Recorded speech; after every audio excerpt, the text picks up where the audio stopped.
ഒരു ഗ്രാമത്തിൽ വളരെയധികം സമ്പന്നനും അതേസമയം വളരെ പിശുക്കനുമായ ഒരു മനുഷ്യനുണ്ടായിരുന്നു. പരമാവധി പണം ശേഖരിക്കുക എന്നതായിരുന്നു അവൻ്റെ ജീവിത ലക്ഷ്യം.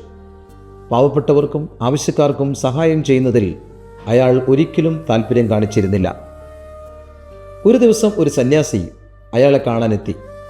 സന്യാസിയെ ആദരവോടെ സ്വീകരിച്ചെങ്കിലും അവൻ്റെ സമ്പത്തിൻ്റെ ഹുങ്ക് അവൻ്റെ മുഖത്ത് വ്യക്തമായിരുന്നു.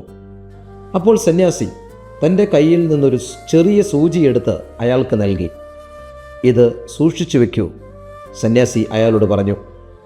നീ സ്വർഗത്തിൽ എന്നെ കാണുമ്പോൾ ഇത് എനിക്ക് തിരിച്ചു തരണം. അപ്പോൾ അയാൾ സന്യാസിയോട് അതിശയത്തോടെ ചോദിച്ചു, ഗുരു, ഈ സൂചി ഞാൻ എന്തിനെടുക്കണം? പിന്നെ ഞാൻ സ്വർഗത്തിൽ പോകുമ്പോൾ ഇത് എങ്ങനെ കൊണ്ടുപോകും? അപ്പോൾ സന്യാസി സ്നേഹത്തോടെ പുഞ്ചിരിച്ചുകൊണ്ട് അയാളോട് പറഞ്ഞു, മകനെ, അതാണ് ഞാൻ നിന്നോട് പറയാൻ ശ്രമിക്കുന്നത്. ഒരു ചെറിയ സൂചി പോലും നിനക്ക് സ്വർഗത്തിലേക്ക് കൊണ്ടുപോകാൻ കഴിയില്ലെങ്കിൽ ഈ ലോകത്ത് നീ ശേഖരിക്കുന്നതൊക്കെ, അതിനൊക്കെ എന്ത് സംഭവിക്കും? അതൊക്കെ നിനക്ക് കൂടെ കൊണ്ടുപോകാൻ കഴിയില്ലല്ലോ. അതിനാൽ സമ്പത്ത് ശേഖരിച്ച് വയ്ക്കുന്നതോടൊപ്പം അതുപയോഗിച്ച് മറ്റുള്ളവർക്ക് നന്മ ചെയ്യുവാൻ കൂടി പരിശ്രമിക്കുക.